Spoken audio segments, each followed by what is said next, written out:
Muy buenas amigos, hoy estamos con el periodista de investigación Juan Carlos Calderón.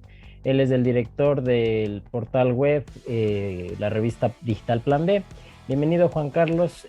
Para empezar la entrevista quisiera que nos cuente qué es aquello que caracteriza a Plan B y que lo distingue de otros medios digitales en el mercado. Hola Álvaro, mucho gusto. Plan B es un medio que desde su inicio, ya 8 años, se definió a sí mismo como un medio que hace trabajos o investigación periodística y toca temas de profundidad, en profundidad, digamos, temas que son de agenda propia, es decir, que va más allá de la coyuntura o incluso puede obviar la coyuntura, que busca revelar información, revelar noticias que permanecen ocultas y que es esencialmente democrático y pluralista, es decir, que abre su espacio para diversas visiones, perspectivas y tendencias políticas, ideológicas y existenciales incluso que se plantea. Además, nos definimos también como un medio que abre su plataforma y su investigación y su trabajo en función de agendas contemporáneas que tiene que ver con los derechos sexuales de las mujeres, contra la violencia de género, los derechos de las minorías, ¿no es cierto?, de las sexogenéricas, además enfocados mucho en investigación y denuncia de casos de derechos humanos. Más o menos eso es lo que nosotros somos, Álvaro. Ya, entonces, ¿cuál dirías tú que es el principal producto que Plan B oferta al público? Yo creo que es el gran reportaje. Digamos, Plan B es una revista, esencialmente, eh, a veces se piensa que investigación es solo corrupción o anticorrupción. A mi criterio y a criterio del equipo de investigación involucra todas las áreas, ¿no es cierto?, de el quehacer periodístico y a través de la cual se brinda información lo suficientemente clara, basada en hechos, únicamente en hechos, para que sea el público el que tome su propia decisión o esté informado de un tema en específico. En este caso nos gusta pues, desarrollar grandes reportajes. Es decir, tenemos, por ejemplo, una serie muy extensa sobre extractivismo y sus impactos en el Ecuador.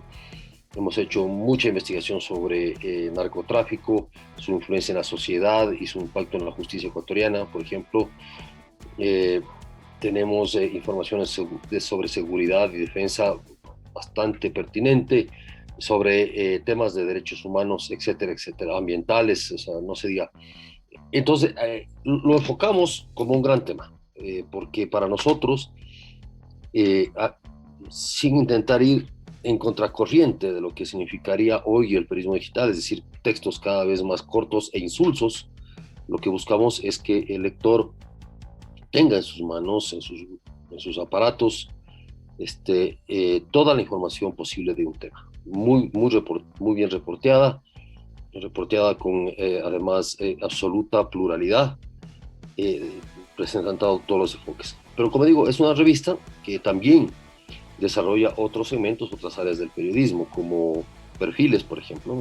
Hemos hecho series muy grandes de perfiles, hicimos una serie sobre los perfiles de ecuatorianos comunes que han, viven y han vivido los 40 años de democracia en el país, en ese momento 40 años, en el momento de la pandemia, 41 ahora, y quiénes son y qué piensan del Ecuador y de la democracia, por ejemplo, y así constantemente vamos desarrollando. Pero además tenemos una página editorial bastante pluralista, grande, eh, y que es alimentada por todas las tendencias y también secciones de confidenciales que permiten entregar al lector información que de alguna manera se busca en los corrillos, se sale de los corrillos políticos y económicos del país. Ya, y en toda esta producción que tú mencionas, ¿cómo trabaja el personal para ir sacando todos estos productos comunicacionales?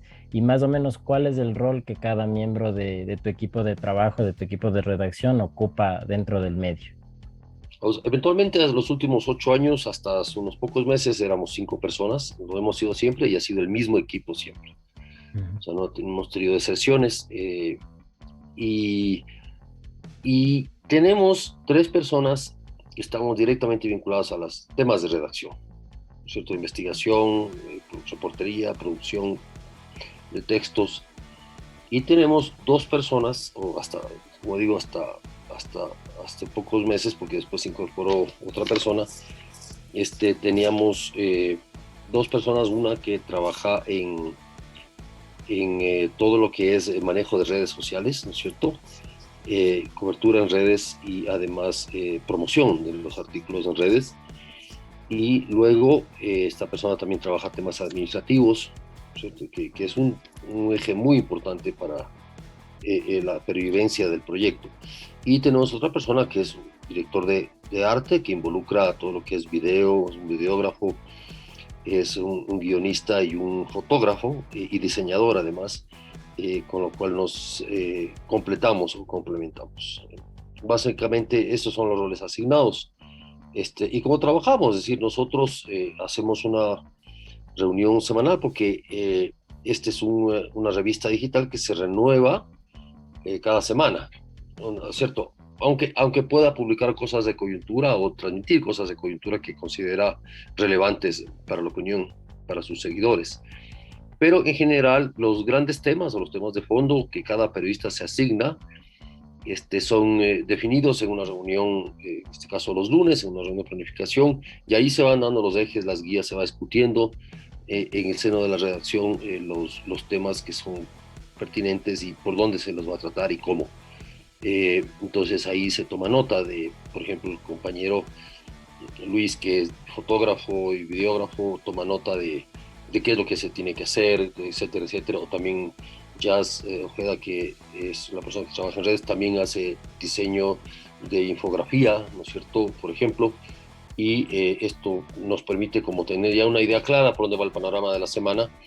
Tenemos temas ancla, tenemos si son centrales de la edición, 3, 4 temas que son reporteados, que son investigados y publicados, y luego los otros temas de coyuntura, porque no podemos estar fuera de la coyuntura, en realidad, de lo que está pasando en hechos políticos, sobre todo en el Ecuador. Ya, y entonces, ¿tú cuál dirías que quizás es el producto actualmente que más ingresos le representa al medio? O sea, yo creo que eh, más ingresos de lectores, varía, pero los lectores en general gustan mucho de los testimonios, ¿no es cierto? Como formato, gustan mucho de los temas que involucran defensa de derechos humanos, sobre todo temas de defensa de los derechos de las mujeres. Son temas bastante seguidos por nuestros seguidores, nuestros lectores.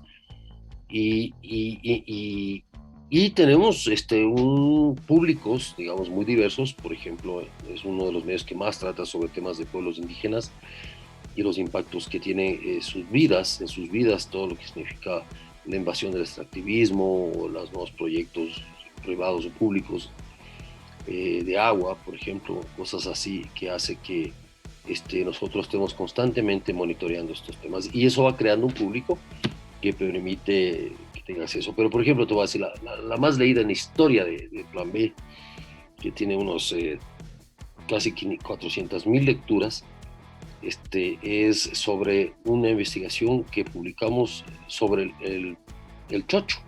O sea, el chocho como un elemento que baja los niveles de glucosa en la sangre, ¿no es cierto?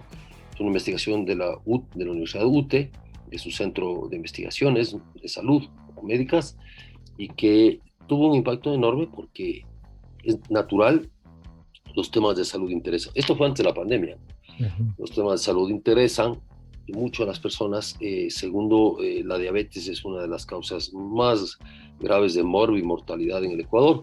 Y claro, mucha gente se interesó como una cosa tan barata, tan a la mano como es el chocho, un consumo cotidiano del chocho, podía influenciar en su salud positivamente. Ya, entonces, ¿cuál sería el modelo de negocio más o menos que ustedes manejan? Es decir, ¿cómo se financia el medio? ¿Cuáles son sus fuentes económicas? ¿La venta de algún producto adicional, si es que lo tienen? ¿O no, o por publicidad? ¿Cómo se maneja eso? Tenemos varias formas de ingreso. O sea, y en general aplicamos lo que son varios modelos económicos que nos permiten obtener ingresos. Entonces tenemos el tradicional clásico, que es el publicitario, es decir, se contratan banners, una empresa, una institución contrata un banner o una campaña, ¿no es cierto?, de banners en la página web. Esa es una forma de ingreso. No es muy grande porque finalmente el mercado de Internet no cubre todavía todos los gastos. Esto nos obliga a tener otros tres tipos de ingresos. El uno es tener grants, que se llama, buscar grants, es decir, apoyos y donaciones por parte de ONGs internacionales. En este caso nosotros mantenemos un grant con la NED de Estados Unidos, que es la organización que está controlada por el Congreso de los Estados Unidos. Tenemos grants con la PDAF, que es una organización que está controlada por la OEA, ¿no es cierto? Hemos trabajado con la Unión, la Unión Europea, hemos trabajado con la Cooperación Noruega, hemos trabajado con la Cooperación Noruega, hemos trabajado con la Cooperación Holandesa. Es decir, vamos buscando proyectos que nos permitan sustentar nuestra operación, que a la par generen. Los unos son proyectos específicos, es decir, hacemos una serie sobre extractivismo, por ejemplo, que a la OEA le interesó mucho, o le propusimos a la OEA, a la PDF, que es el brazo humanitario, la fundación de la OEA, digamos, le propusimos hacer una investigación muy fuerte sobre violaciones de derechos humanos en el Ecuador, y esto fue aceptado por ellos. Entonces nosotros lo que hacemos es idearnos proyectos, ¿sí? Desarrollarlos y ofrecerlos, ¿no? O buscar grants, porque en todas partes del mundo hay grants, hay ayuda, diríamos así, apoyos financieros para productos periodísticos. Eso se da en todas partes del mundo, vienen de diversas fuentes, de Estados Unidos, de Europa, ¿no es cierto? Básicamente Estados Unidos y Europa, embajadas, etcétera, etcétera. Entonces se abren concursos y nosotros participamos. También lo hacen grandes transnacionales como Google, como Facebook, también abren concursos para ello, ¿no es cierto? O hay ONGs especializadas en medios que generan capitales semilla, lo que ellos llaman, para ir desarrollando proyectos. Entonces uno dice, bueno, vamos a ver un proyecto sobre propuestas y estamos ofreciendo, qué sé yo, por decirte un número, $3,000 para financiar una investigación sobre narcotráfico en general, ¿no? Entonces lo que uno hace es, bueno, cuáles son ejes que podría uno proponer, que sean novedosos, innovativos, que tengan impacto en América Latina, etcétera, etcétera, y uno propone. Y eso entra a un concurso a nivel de América Latina, en nuestro caso, y a veces se gana y muchas veces no se gana. Entonces, pero así vamos como adquiriendo eso. Otra forma de financiamiento son los productos promocionados, es decir, hay entidades, grupos de interés que buscan tener un espacio, ¿no es cierto? Y están dispuestos a pagar por ese espacio. Es como el llamado public reportaje, pero que nosotros lo llamamos un producto promocionado. Y la única salvedad que nosotros tenemos es que no viole nuestros principios editoriales, ¿no es cierto? De democracia, pluralidad, etcétera, no daño ni ataque a otros sectores, etcétera, etcétera, pero que además se nos imponga líneas editoriales. Eso, por ejemplo, hemos hecho investigaciones sobre contrabando muy fuertes, muy potentes, que nos han permitido generar, ¿no es cierto?, información sobre el tema. O alguna universidad dice, queremos que Plan B nos apoye en difundir temas específicos. Y claro, es una forma legítima de ingreso en el sentido de que se debe informar al público siempre que es un producto promocionado. O sea, que la universidad tal está financiando este espacio, ¿no es cierto? Para que no quepa la menor duda del interés específico que existe y que para el público sea clarísimo y transparente esa decisión. Esos son los elementos con los cuales nos financiamos. Ya, entonces tú sí dirías que es rentable tener un medio digital, en este caso Plan B. ¿Piensas que sí compensa el esfuerzo luego con los ingresos que reciben y la aceptación también de sus lectores? Mira, nosotros en 8 años nos propusimos que el equipo tenga tal ingresos salariales y no hemos subido un centavo en 8 años. Entonces, con eso te digo muchas cosas. Es decir, pero además, eh, el tema es que siempre se vive en precariedad, en un estado de precariedad. No es que vos tienes un contrato fijo, ¿no es cierto? Como, digamos, antes el modelo era o nosotros éramos empleados de un medio. O sea, el modelo que eres empleado de un medio. Ujú. El medio te paga, ¿no? Este, yo soy periodista, viví muchos años así, de mi trabajo en redacciones. Entonces, trabajé en el Hoy, trabajé en Expreso y la empresa me pagaba un salario por mi trabajo. Eh, y luego ya cuando se forma un proyecto independiente como Plan B, en el cual yo tengo que trabajar, nos toca a todos aportar o hacer los esfuerzos para que este financiamiento se concrete. Es decir, por ejemplo, saber manejar proyectos, saber idear proyectos, saber escribirlos, saber presentarlos, etcétera, saber hacer los informes, por ejemplo, de un proyecto X.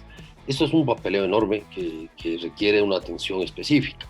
Ujú. Eh, y el cual, por ejemplo, nosotros no estábamos acostumbrados hace una década, en mi caso, en el cual yo pasé otras 3 trabajando en una redacción. No necesitaba hacerlo, mi único dedicación era ir a hacer la reportería y escribir. Ahora no. Entonces, eh, salvando esos elementos para señalar cuál es el esfuerzo que se tiene que hacer adicional al hacer periodismo, lo que tenemos aquí es un reto enorme, que es en esas condiciones de precariedad, porque se negocian proyectos de 3 meses, proyectos de 2, ¿no es cierto? A veces plazos muy cortos para tal cosa y toca seguir estar buscando proyectos.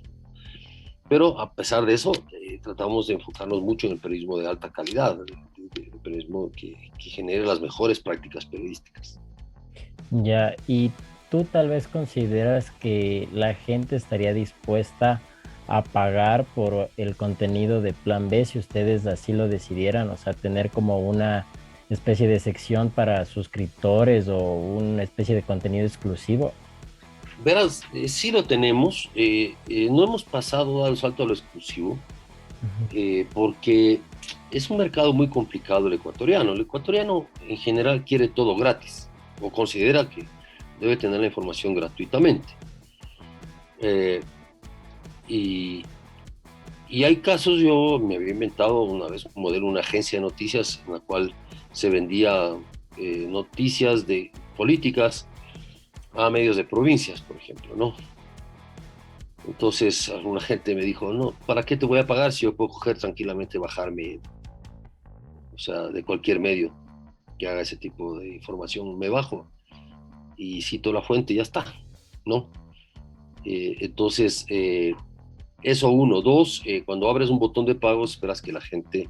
Nosotros hemos hecho varias campañas, incluso aportando, por ejemplo, como se suele hacer, regalos o incentivos, ¿no es cierto?, para que quien se haya suscrito, por ejemplo, libros. Nosotros hemos editado varios libros y entregarlo gratuitamente a una persona que se suscriba, consideramos que es un incentivo. Ha funcionado muy poco, en realidad. Nosotros al plantearnos un $5 al mes, se necesita invertir muchísimo en promoción, ¿no?, en constante promoción, para que esto funcione, colocar muchos anuncios en Facebook, en las redes, en Twitter, promocionados para que funcione, para que llegue a la mayor cantidad de personas. Y claro, ese es un trabajo adicional que eh, todavía, mientras estamos aún financiados, ¿no es cierto?, hasta fines de año, en la modalidad que estamos en este momento, vamos a empezar a intentarlo de nuevo. Es muy difícil el mercado de suscriptores en el Ecuador, casi no, ningún medio lo ha aplicado porque la gente no te colabora. Eh, es muy distinto a otros países en el mundo, sobre todo en América Latina es complicado, muy complicado. O sea, no conozco muy pocos ejemplos, excepcionales ejemplos de medios digitales y también de los tradicionales que han intentado financiarse así y no ha sido posible. Por eso muchos han cerrado. Pero en cambio en Estados Unidos, en Europa, es distinta el criterio. Mucha gente cree que hay que apoyar el trabajo periodístico aportando mensualmente. Acá no, en América Latina no. Ya, y entonces, si a ustedes no les ha ido bien, más o menos, ¿cuál ha sido el manejo en la difusión de la información por redes sociales? Y más que eso, ¿en qué plataformas ustedes difunden los reportajes y todas las notas que ustedes van produciendo?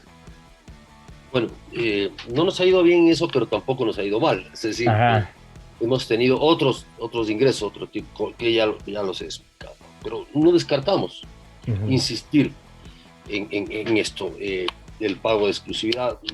Creo que por lo pronto está descartado, pero sí el tema de suscripciones puede generarse si es que se le mete dinero, ¿no? A eso, porque es importante, o sea, eh, vas a tener una forma de pago. A largo plazo, Ah, entonces sí, como lo consideras posible, tener todavía sí, sí, la... sí, sí. Yo creo que es necesario, pero necesitas mucho músculo empresarial para eso. O un equipo que por lo pronto no estamos en capacidad de tener, exclusivo que se dedique a eso, ¿no?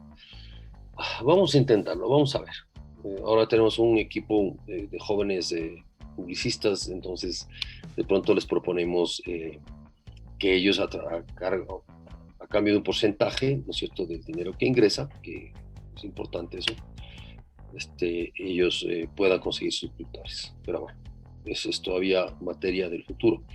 Ujú. Perdón, me decías la otra pregunta. Sí, que en ¿Cómo cuanto a las difundimos? redes sociales, o sea, cómo manejan su contenido y en qué plataformas ustedes difunden sus reportajes.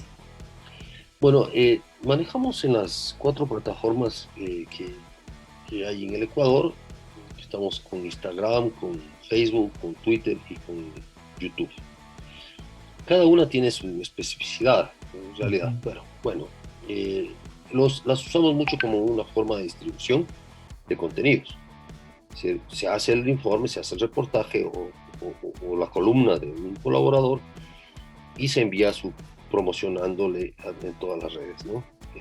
Salvo en YouTube, que tiene otra connotación, que hoy pues, todos sabemos es de vídeo, Ujú. y ahí también promocionamos un programa que tenemos 2 veces a la semana, un programa de análisis, un programa de entrevistas, que pensamos ampliarlo a hacerlo diariamente, con la infraestructura que recién pudimos adquirir y que tenemos la esperanza de que esto pueda también generar ingresos, es decir, con aportes o auspicios, ¿no? Pero se difunde así, es decir, uno ya lanza el tema, lo publica en el portal y luego la compañera encargada de redes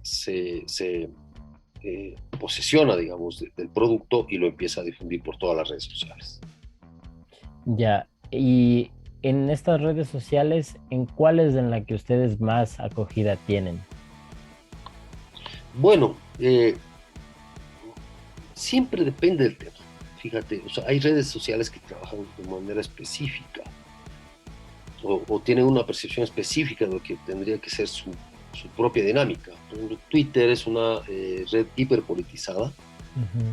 eh, donde cabe mucha polémica, a veces de muy mal gusto, y es más mega informativa.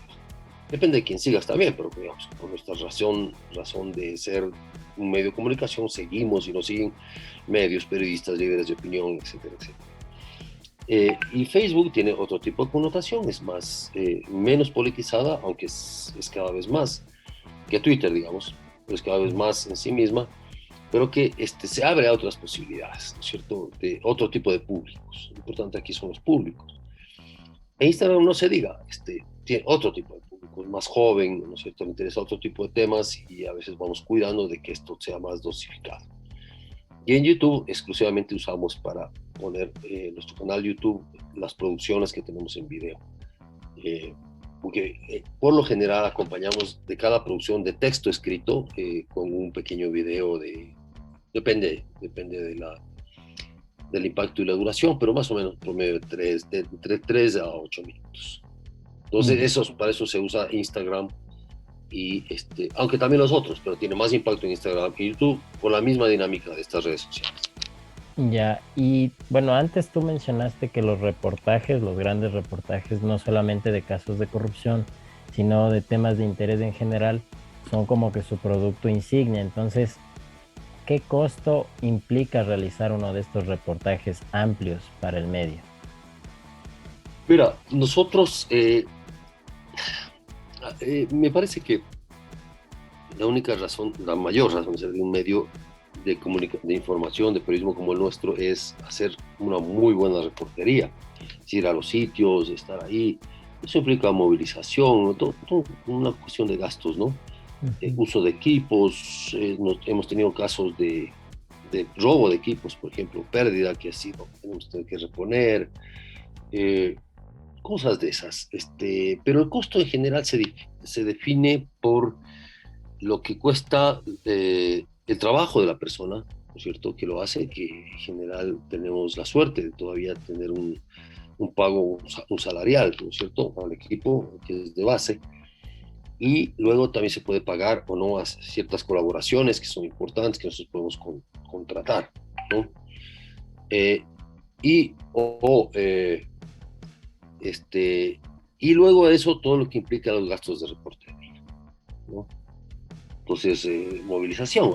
Un reportaje que yo me fui a hacer a Cuenca sobre el impacto de la consulta antiminera que se dio ahora en las últimas elecciones seccionales.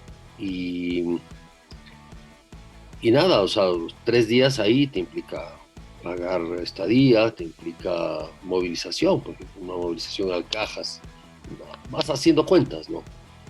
Te cuesta, con guía, te cuesta $10 la hora, como barato. Te das la cuenta, o sea, para 2 días de movilización, 8 horas y así, ¿no? Eh, entonces, todo eso tienes que evaluarlo. Y entonces, un reportaje, independientemente de lo salarial, del costo que cuesta una persona, está el gasto o la inversión, diría yo, más bien en la movilización, en los equipos. Todo esto se va como prorrateando. Por ejemplo, tener una buena cámara de video cuesta. eh, Tener un dron, nosotros usamos ya dron últimamente, en ciertas cosas cuesta su propio manejo, las pilas, etcétera. O sea, todo eso son gastos o costos que uno tiene que contemplar, ¿no? Ya, y además de este dron que mencionas y bueno, las cámaras de video, ¿con qué otros recursos tecnológicos ustedes cuentan para sacar sus productos? Bueno, primero el recurso tecnológico nos ha dado la madre naturaleza, que es la capacidad de patonear y de caminar eh, muchas distancias para hacer nuestro trabajo. Ujú.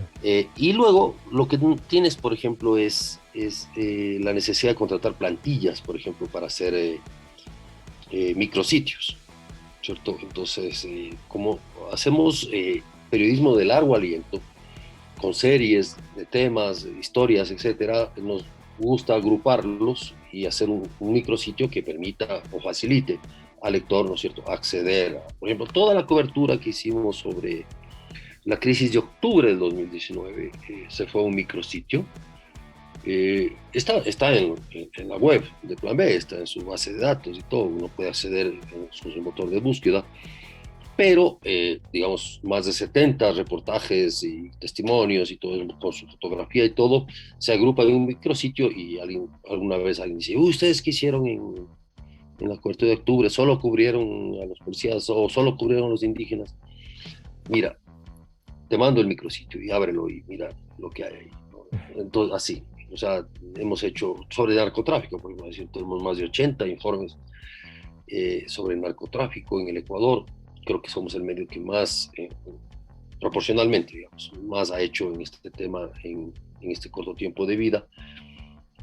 Y claro, eso también está en un micrositio. Entonces, contratar el micrositio, hacerlo, cuesta, ¿sí? O sea, se tiene que comprar la plantilla. Bueno, muchas vienen gratis, pero hay que adaptarlas. Tienes que contratar un programador o programadora. Nosotros tenemos una programadora de planta que nos hace cosas así, etcétera, etcétera. Entonces, estos son recursos tecnológicos o plantillas que a veces pasar en StreamYard, o pagar el hosting, ¿no es cierto? del sitio, hacer el mantenimiento permanente. Todo esto son costos. ¿Mm? Entonces, no es que uno abre una página web y ya tiene una, y lindo. O sea, no, tienes que darle mantenimiento, tienes que adaptar a necesidades, tienes que a veces se daña, todo eso requiere un costo. Entonces, andas sumando y son recursos tecnológicos que te obligan a incluso ser contratados. Ahora todo viene casi hechito, las plantillas vienen hechas, los formatos vienen hechos y lo que uno, para no darse mil vueltas e inventar el agua tibia, lo que hace es adaptar, ¿no es cierto?, lo que viene para nuestras necesidades. Ya, ¿y ustedes en algún punto en estos 8 años que ya tienen trabajando, han modificado alguna vez, no sé, la filosofía del medio, su misión, su visión, sus principios como, Ya, como periódico digital? ya verás, nosotros nunca quisimos ser un medio de un diario, un diarismo, o sea, un medio que como muchos otros, o sea, los medios digitales noticiosos, grandes medios digitales que tienen grandes apoyos empresariales, en televisión, Ecuavisa, tuvo El Comercio, son emporios empresariales Ujú. y son diarios, medios de noticiosos, ponen las noticias y tienen pensando una noticia diaria, bueno, ya no tan diario ahora, sino al segundo, ¿no es cierto?, va desarrollando. Nosotros desde el principio entendimos que no íbamos a poder competir por volumen y por cantidad y capacidad económica con estos medios. Entonces siempre nos propusimos hacer periodismo mucho más de fondo, más investigativo, más explicativo, digamos, de los fenómenos que ocurren, en temas que de a pronto no se van a ver mucho noticiosamente o mucho en las noticias diarias, ¿no? Pero que son importantes a nuestro criterio. Eh, por ejemplo, historias sobre la biodiversidad genérica, ¿no? Entonces, sexo genérica, perdón, que casi no te topan, o sea, si no es en Crónica Roja, ¿no? Y es un mundo, una vida muy, muy fuerte, muy potente en el Ecuador. Eh, y entonces, en un momento sí nacimos como un proyecto de periodismo de investigación, aunque nosotros como somos el remanente o lo que quedó de la desaparecida revista Vanguardia, es decir, la continuidad, ¿no es cierto? Siempre pensamos en un producto que sea muy parecido a la revista donde estuvimos, en la revista Vanguardia. Y siempre lo formamos así. Pero en el camino uno siempre tiene que irse adaptando y cambiando, ¿no? Eh, no hemos aflojado en esta obcecación de producir textos profundos de largo aliento, ¿no? Creemos que el lector es inteligente, que se merece un trabajo inteligente, bien hecho y a fondo y en el tamaño que sea necesario. Sí nos critican muchos y nos dicen, es que se escribe muy largo. O sea, sí y no, ¿no es cierto? O sea, es la misma gente que puede leerse la Biblia, que tiene miles de páginas, ¿no es cierto? Entonces, sí, esa es una percepción, ¿no?, criterio errada. Y yo creo que el tamaño de un tema depende de qué profundidad le quiera uno a dar a ese tema, ¿no es cierto? ¿Qué respeto le entregue uno al lector también? Yo no le puedo al lector ofender con un meme sobre una historia importante, ¿no? Y muchos medios lo hacen y son exitosos, entre comillas, pero bueno, hacen memes, ¿no? Podríamos hacerlo, o sea, genialidad no nos falta para nomás de hacer eso, pero creo que es importante ser respetuoso con el oficio, sobre todo el oficio, y darle a cada tema lo que se merece, y al lector lo que se merece de ese tema. Luego, sí me parece que en un momento dado, aunque nos habíamos definido como una revista amplia, diversa, sí nos enfocamos mucho en periodismo de investigación, ¿no? Pero yo creo que era el momento político, el momento coyuntural que se vivía, las grandes denuncias que publicamos nosotros junto con otros medios. Este es un punto importante del junto con otros medios. Siempre pensamos en la necesidad de hacer investigaciones grandes y que sean conjuntas. Entonces hemos trabajado con el portal Periodismo de Investigación, antes La Fuente, con Mil Hojas, con la barra espaciadora, hemos hecho proyectos fabulosos, ¿no? Que han ganado incluso premios internacionales, etcétera. O sea, yo creo en el trabajo en red, en equipo. O sea, yo creo que un equipo de 5 personas como el nuestro, que además está tratando otros temas, no puede darse el lujo, ¿no es cierto?, de creerse la mamá de Tarzán o la última Coca-Cola del desierto y decir yo hago mis propios contenidos y abordo estos temas porque yo puedo. Muchas veces no se puede, se necesitan grandes equipos para que trabajen ciertos temas y este espíritu colaboracionista es ya común en el mundo. Los Panama Papers, una colaboración de decenas de medios, ¿no es cierto?, etcétera, etcétera. A veces en el Ecuador tenemos esa incapacidad de vernos a nosotros mismos como un colectivo, como un destino común, ¿no? Pero nosotros siempre procuramos trabajar en red, trabajar en equipos, con equipos de otros medios. Yo siempre facilito esa posibilidad. Y lo otro es que podamos, de alguna manera, entonces, cambiar e ir pasando del periodismo de investigación puro, ¿no?, a un periodismo que abra más hacia más perfiles, más géneros periodísticos, ¿no?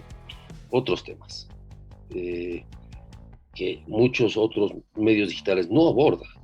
O sea, yo creo que la prensa en el Ecuador, tanto digital como tradicional, es súper politizada, hiperpolitizada. Se la pasa viendo a la Asamblea Nacional, o sea, y es súper declarativa, ¿no?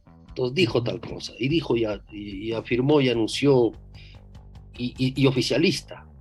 Sí, la ministra, el ministro, ¿no?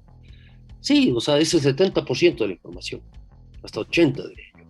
Y nos la pasamos en eso, ¿no? Siendo notarios de ruedas de prensa, de declaraciones sociales, de anuncios sociales, y muy poco investigación, muy poco agenda propia. Y tener agenda propia también es complejo. Tienes que tener cierta experiencia y tienes que tener cierta visión distinta de las cosas, ¿no? O saber en qué tema, por pequeño que sea, puede generarse una gran historia. Y eso hizo que, de alguna manera, vayamos cambiando, y estoy hablando más o menos de 2015, ¿sí? A fines de 2014, inicio de 2015, hacia otras propuestas, periodísticas, de contenido, otro tipo, para otros públicos. Porque además el público del periodismo de investigación es casi el mismo siempre, ¿no? Y nos vamos mordiendo la cola, es como una noria, sí, nos vamos mordiendo la cola y no sacamos nada, porque todo periodista que sale ahora quiere ponerse en su medio y es legítimo, pero seguir haciendo lo mismo. Entonces, en vez de tener 100 que cubren el Congreso, ahora tienes 1000. Para tener la misma información. Es algo que yo no entiendo, ¿no?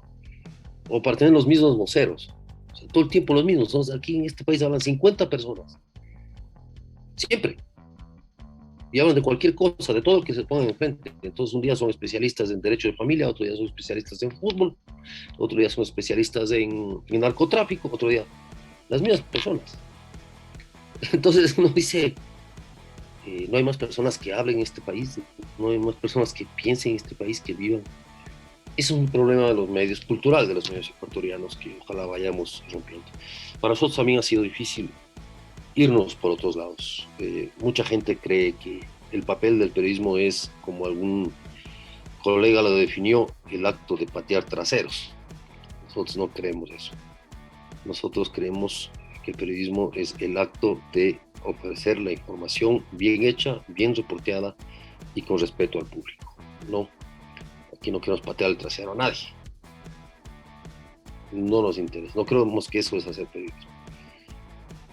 Creemos que el periodismo debe aportar a la democracia, al debate de ideas, al libre debate de ideas. Creemos que el periodismo debe buscar los términos, puntos medios en una sociedad muy politizada y demasiado polarizada, ¿no? Que se polariza por las mismas redes, se polariza por el mismo espíritu canibalesco que tenemos los ecuatorianos, pero que tenemos que hacer ese esfuerzo. Y por eso creo que es importante seguir cambiando. Si nosotros queremos seguir cambiando adaptándonos a las circunstancias. Hoy estamos enfocados en mejorar y capacitarnos, por ejemplo, en producir video.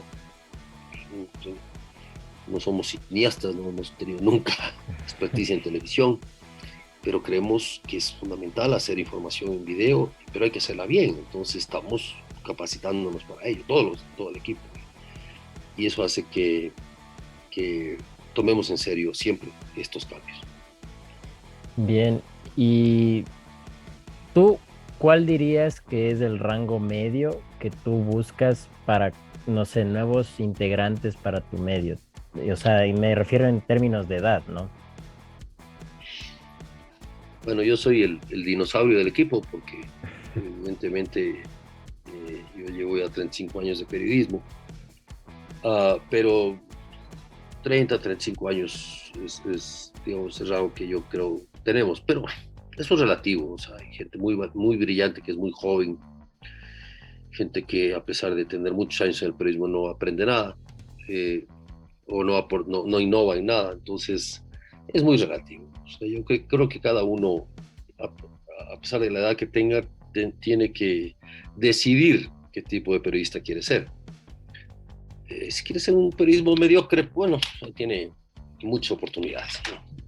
Si quiere hacer un periodismo eh, vinculado al oficialismo, a todo lo que es oficialismo, a los grupos de presión o de interés, puede hacerlo. Pero nosotros que no tenemos la obligación de brindarle al público otras alternativas. O sea, y actúo en consecuencia con eso. O sea, yo no concibo de otra manera el periodismo. O sea, si no tendría otra opción, yo dejaría de hacer periodismo. O sea, no me interesa seguir un oficio en el que no puedes salirte de ciertas estructuras o esquemas de mediocridad. Pero yo afortunadamente creo que todavía en buena parte del periodismo ecuatoriano hay un esfuerzo consistente por mejorar siempre. Entonces, todavía estamos en eso. Ya, y tú estabas diciendo que te interesa mucho el trabajo en equipo, tanto con los miembros del medio como la colaboración entre los otros medios. Uh -huh. Entonces, ¿ustedes tienen alguna estrategia como medio para fomentar el trabajo en equipo? Sí, es una buena pregunta. En general, nosotros lo que hacemos es hacer ofertas o recibir ofertas de trabajos conjuntos, ¿no?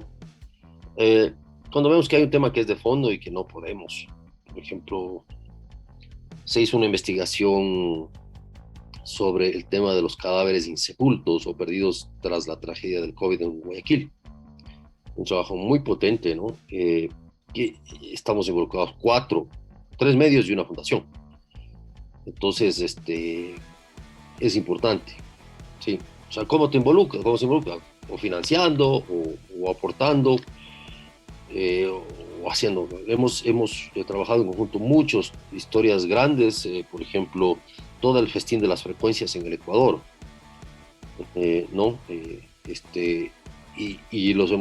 estuvimos ahí como 5 medios involucrados. Entonces, suele surgir propuestas de investigaciones grandes o también para conseguir mayor impacto, es decir, uno participa en la edición y participa como medio, pero sobre todo participa en la distribución, por ejemplo, ¿no? Para tener mucho mayor impacto. Entonces son formas de trabajo en conjunto y uno trata de estimular que haya este tipo de colaboraciones. A veces no es posible porque cada vez hay medios que tienen su línea distinta. Hay medios solo de opinión, por ejemplo, o hay medios solo de investigación periodística y nosotros tenemos algún tema, por decirte, de extractivismo que a estas personas, compañeros, no les interesa, ¿no? O temas de género, bueno, muy poco les interesa en realidad abordar estos temas, ¿no? Pero nosotros sí, pero sí hay medios que nos colaboran con eso. Ya. Y ustedes, bueno, su actual estructura empresarial como medio sí cumple con sus necesidades y con sus objetivos. Bueno, es decir, estructura empresarial es muy generoso de tu parte.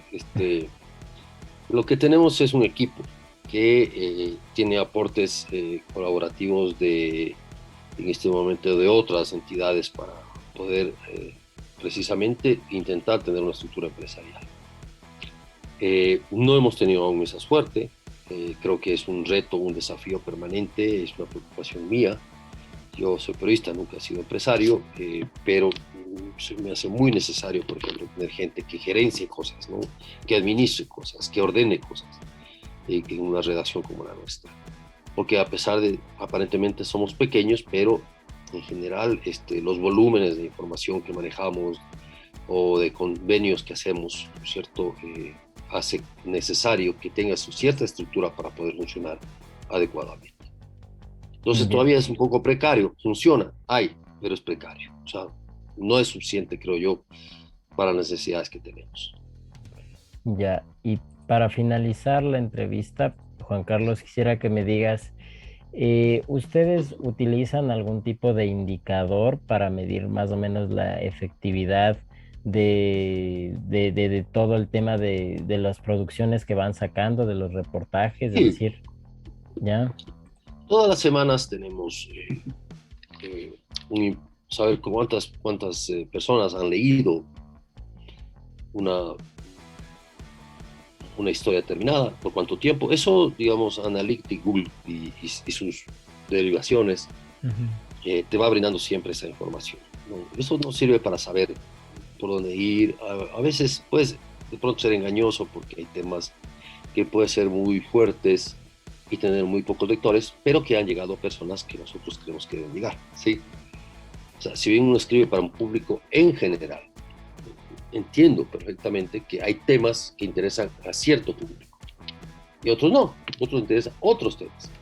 Y de pronto hay público que no le interesa ninguno de nuestros temas y se va a otros medios. O sea, y es la gran ventaja de la diversidad, ¿no es cierto?, que tenemos ahora en el Ecuador, que las personas tienen muchísimas opciones para tener información, para profundizar en ciertas historias, para conocer historias que otros medios no publican, etcétera, etcétera. Entonces, yo no le veo problema por ahí. Tenemos indicadores, índices siempre de números, pero ante todo nos interesa, además de los números, obviamente, sí me interesa a mí que el tema llegue a quien tenga que llegar, ¿no? O sea, eh, denuncias como hicimos como las de Furukawa, por ejemplo, fue la primera revelación de la esclavitud laboral en el Ecuador. Esclavos que trabajaban en haciendas de una empresa extranjera en el Ecuador. Fue fundamental e impactante. Y eso lo hicimos entre dos medios, entre Plan B y la Barra Espaciadora. Ningún otro medio se interesó por ello. Y eso que fue un tema denunciado hasta en las Naciones Unidas. ¿Sí? Pero vaya usted a saber por qué no les interesó. Los temas de derechos humanos no son de mucho apego de ciertos colegas periodistas, no estoy criticando, pero sí me parece que hay este tema, por ejemplo, tuvo un impacto enorme en su público, ¿no? Pero no tuvo réplica en otros colegas, y sin embargo también fue tratado en la Asamblea Nacional. Hubo incluso un conato de juicio político que no prosperó, pero que son temas que, por ejemplo, son importantísimos a mi criterio. Así tengan un lector, no tuvo uno, tuvo muchos miles, pero así tengan un lector, cuando un tema puede causar un impacto importante en la sociedad y cambiar algo, creo que es suficiente. Ya.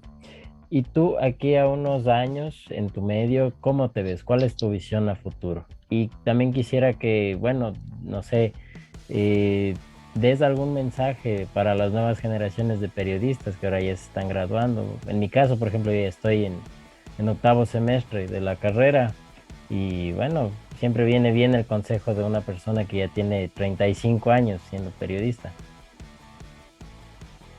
¿Cómo me veo yo? De alguna manera reciclándome hacia otras perspectivas, ¿no?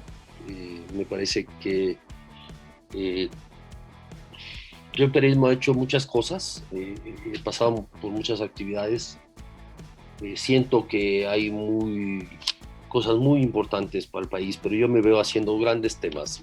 ¿A qué me refiero con grandes temas? Yo creo que el país tiene temas estratégicos, temas fundamentales que no debe dejar de insistirse en ellos. Ejemplo, la desnutrición crónica infantil.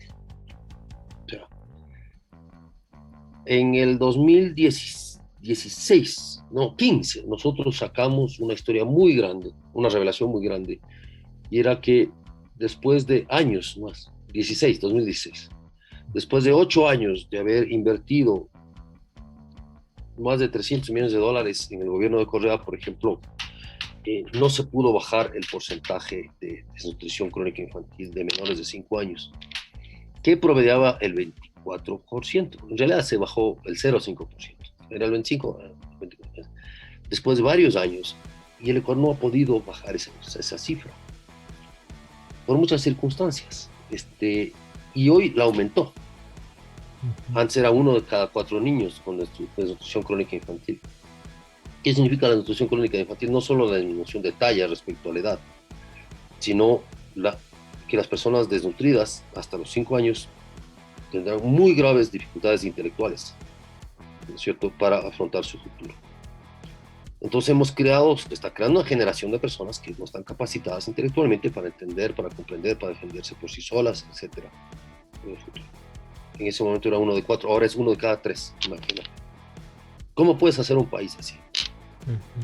Con un factor humano, con personas que no están bien alimentadas y cuya falta de alimentación influye en su desarrollo intelectual.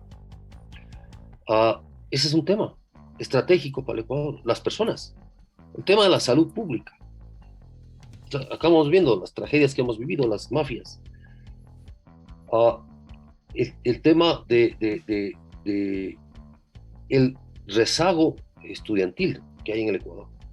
Tú, yo hemos tenido la suerte de terminar la universidad, pero ahí en Ecuador hay más de 5,5 millones de ecuatorianos y ecuatorianas que no han terminado la educación primaria y que se han salido, o sea, han desertado, sobre todo por causas de pobreza y económicas. Son 5,5 millones de personas que no, como te digo, no tienen los conocimientos tampoco suficientes para defenderse en un mercado laboral, entonces están prácticamente predestinados a ser guardias de seguridad o asistentes de algo, ¿no es cierto? Entonces, el país tampoco puede desarrollarse ni tecnológicamente, ni económicamente, ni humanamente, creo yo, si vos no tienes una educación sistemática, una educación de calidad permanente, etcétera, de mejoramiento continuo. Un país como el nuestro que no le pone atención a la educación es un país fracasado, o sea totalmente. Entonces es un gran, yo me veo por ahí trabajando estas historias grandes. No sé si yo he publicado ya 7 libros de periodismo, temas de investigación. Me veo todavía publicando libros y empeñado en que proyectos como Plan B permanezcan y se desarrollen mejor, ¿no? Y ¿cuál era la última pregunta? ¿Qué mensaje le darías a las nuevas generaciones de periodistas? Solamente que respeten su carrera. Yo creo que hay que dignificar el oficio del periodismo. Ustedes pueden leer cualquier manual de ética del periodismo y eso es lo que hay que hacer. O sea, y hay que ser buenos, hay que tener altísima calidad, soñar muy en grande en el sentido de grandes temas que uno puede hacer, por más pequeños que sean, hacerlos bien, sin displicencia, sin mediocridad, porque, mira, lo único que tiene uno es un nombre en este oficio. Y 2, tiene un contrato con el lector. O sea, yo siempre hablo de que el periodista tiene un contrato con el público. Es un contrato de confianza, ¿no? El público confía y cree en ti como periodista. ¿Por qué confía y cree? Porque el público, tú has hecho un contrato con él de credibilidad. Si te cree, porque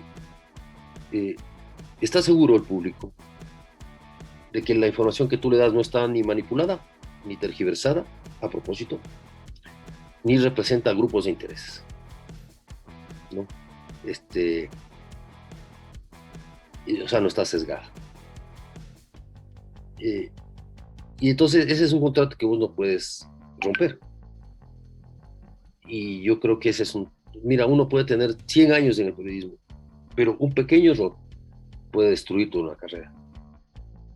Entonces, yo creo que hay que respetar el oficio, tu oficio, respetarlo. Si uno va a ser periodista, tiene que ser dignificar el oficio, no envilecerlo, sino dignificarlo. Nada más eso, Álvaro. Ya, muchas gracias, Juan Carlos. Gracias por la entrevista.